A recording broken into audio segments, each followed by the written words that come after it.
Two of the WNBA's most talked about names, Clark and Sophie Cunningham, are sidelined with season-ending injuries, and now rumors are exploding that both might be preparing to leave the league altogether. From whispers of Europe's mega contracts to speculation about endorsements and long-term frustration, the buzz has fans in shock. But are Clark and Cunningham really walking away, or is this just another storm of rumors fueled by desperation? Let's break down what's fact, what's speculation, and why this story could shake the WNBA to its core. The first thing we know for sure, both Clark and Sophie Cunningham are out for the season.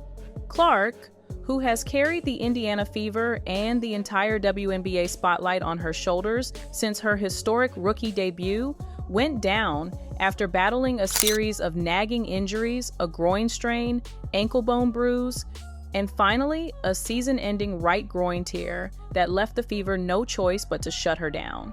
On the same team, Sophie Cunningham suffered a brutal knee injury against the Connecticut Sun, diagnosed as a torn MCL, ending her season instantly. These weren't minor setbacks, they ripped out the Fever's foundation, taking away two of the franchise's most high-profile stars at the exact same time. For a team already fighting uphill, losing Clark and Cunningham meant more than lost games. It meant lost momentum, lost ratings, and lost leverage in the league's battle for relevance. And as soon as both names hit the injury list, the rumors started. In the world of sports, silence breeds speculation. With both Clark and Cunningham focused on recovery and saying little publicly, online chatter took over. Posts on Twitter and Reddit began spreading claims that Clark was already in talks with European teams, that Cunningham might explore overseas contracts, and that both could walk away from the WNBA entirely.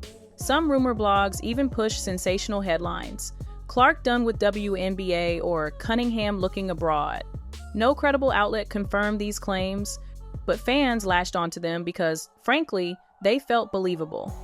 With the WNBA losing ratings by the week without Clark on the court, the idea that she might be lured overseas with a lucrative offer fit the narrative perfectly.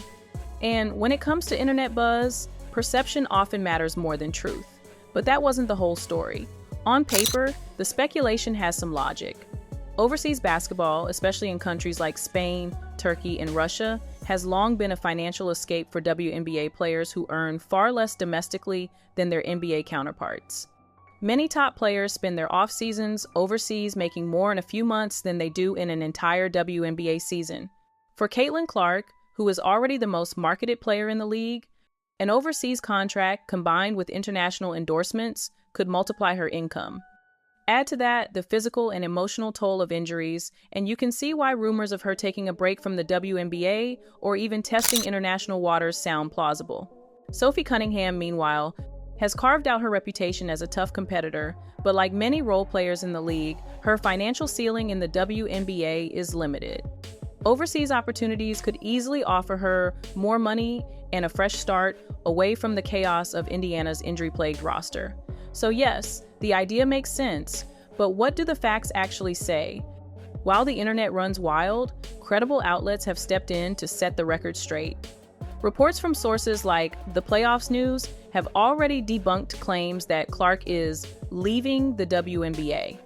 As of now, there's no evidence of formal talks with European teams and no indication that Cunningham has signed anything abroad. Both remain contracted with the Indiana Fever. Team officials have echoed the same line. This is about recovery, not departure.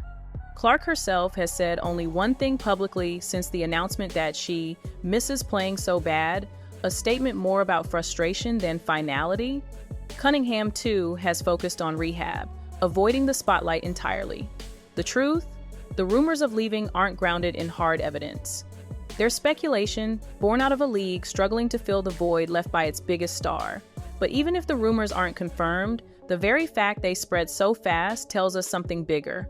For the Indiana Fever, losing Clark and Sophie Cunningham at the same time was like pulling the plug on a power grid. Clark wasn't just a rookie, she was the franchise. Every game she played was a spectacle. Every arena she stepped into was packed, and every national broadcast built its promotion around her name. She wasn't simply driving ticket sales, she was driving the narrative of the entire league. So when Clark was shut down, it wasn't just about losing a scorer or a playmaker. It was about losing the engine that powered the Fever's rise from obscurity. Sophie Cunningham's absence added another layer to the disaster. While Clark carried the headlines, Cunningham carried the grit. Her defense, leadership, and physical edge gave Indiana toughness that doesn't show up on highlight reels, but wins games in crunch time. Taking her out of the equation left the Fever unbalanced, less experienced, less confident, and without the glue player who helped them compete in tight matchups. The ripple effects stretched far beyond Indianapolis. The WNBA, which had been celebrating record-breaking numbers just months earlier, suddenly had to face reality. Much of that momentum was built on one player.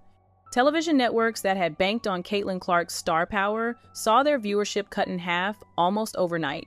Sponsors who had invested in the Caitlin Clark effect were suddenly questioning the return on their money. And fans who had filled arenas to watch her in person were left staring at empty seats. It wasn't just about basketball anymore. It was about the survival of the league's credibility. But that wasn't the only problem. The bigger issue was how the WNBA handled the fallout. The future now hangs on a handful of uncertain paths, each with massive stakes for the players, the Fever, and the league itself. Scenario 1.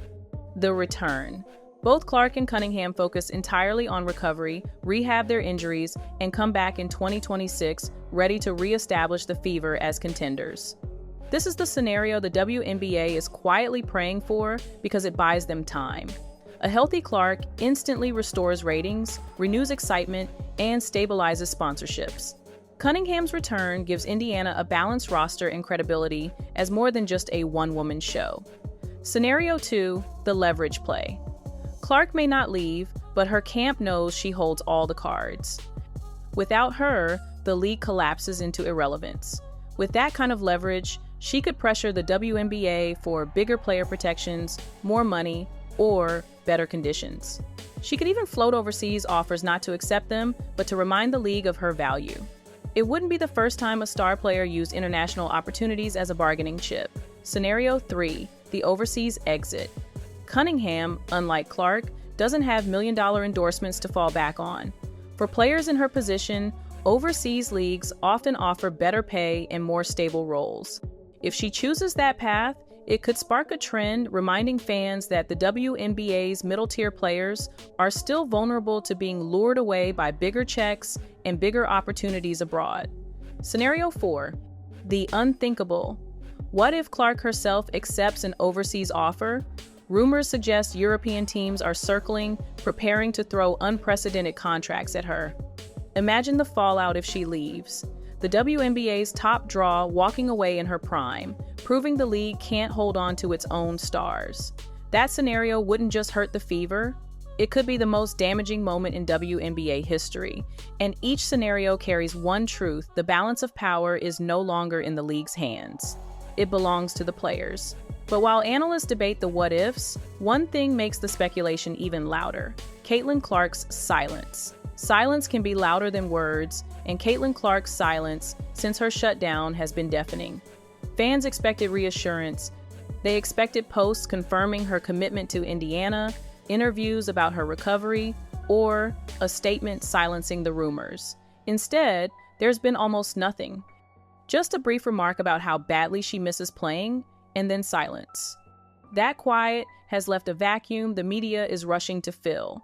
Talk shows dissect her every move, analyzing whether her endorsements hint at future decisions. Headlines ask if her frustration with injuries could push her away from the league. Social media speculates that her silence is strategic, that she's letting the league sweat while she rebuilds her leverage. Some see her silence as discipline. Others see it as discontent. But no matter how it's interpreted, it's powerful. It shows that Clark doesn't need to say a word to control the narrative. The WNBA can't run from the rumors without her help, and yet she chooses to let them swirl, making her absence feel even bigger. For Cunningham, the silence is different but just as telling. She's been quieter, less in the spotlight, but her absence from conversations has fans wondering whether she's weighing her options behind closed doors. When both players refuse to address the noise, it gives the speculation oxygen. And here's the real danger. Silence can easily be mistaken for intent. When fans see no denial, they assume possibility. And that possibility plants doubt in the very foundation of the league. But if silence is powerful, what it points to is even more explosive: the global stage. Europe has always been the escape hatch for WNBA stars, but for Caitlin Clark and Sophie Cunningham, it now looms like a flashing neon sign. Leagues in Spain, Turkey, and Russia have a history of offering massive paychecks to American talent. For years, stars like Diana Taurasi and Brittany Griner made more money overseas than they did at home. It's a system that has never fully gone away. For Clark, the temptation is obvious. Overseas, she could command a salary multiple times larger than her WNBA rookie deal. Add her endorsements, global branding opportunities, and the chance to test herself against international competition, and the idea isn't far-fetched. For Cunningham, the logic is even clearer. She doesn't have Clark's financial cushion, so a big European deal could be career-changing. And for the WNBA, that possibility is terrifying. Because if Clark or Cunningham or both take that step, it sets a precedent. It signals to other players that the league is no longer the dream destination. It tells the world that the WNBA can't hold on to its brightest stars. Even if these rumors remain unverified, the belief that they could happen weakens the league's image. Every time fans or media repeat the idea of Clark leaving, it chips away at the credibility of a league still trying to prove it belongs on the main stage. The global stage beckons, and until Clark and Cunningham address it, the WNBA will live under the shadow of that possibility. So, are Caitlin Clark and Sophie Cunningham really leaving the WNBA? The hard truth is, not yet. There's no official confirmation, no signed contracts, no press releases. But the fact that the rumor even exists and that millions of fans believe, it says everything about where the league stands right now. Clark's injury ripped the curtain back and exposed just how fragile the WNBA really island. Ratings collapsed, sponsors grew restless, and the league's identity looked tied to one player's health. Cunningham's loss piled on, stripping the fever of their toughness and exposing how quickly a team can unravel when star power disappears. The silence from both players has only fueled the storm. With every day they don't speak, speculation grows louder. And looming over it all is the overseas question: the possibility that Europe's money and opportunities could lure them away, leaving the WNBA scrambling for answers it might not have. Here's the bottom line. Clark and Cunningham may not be leaving now, but the fact that people believe they could means the league has a credibility problem. If the WNBA doesn't build a foundation strong enough to survive without one or two stars, then every injury, every rumor, every moment of silence will feel like an existential threat. Because the question isn't just, are they leaving? The real question is, can the WNBA ever create a future where it doesn't live and die by the decisions of a handful of players? Until that answer changes, the league will always stand one injury, one rumor, one choice away from disaster.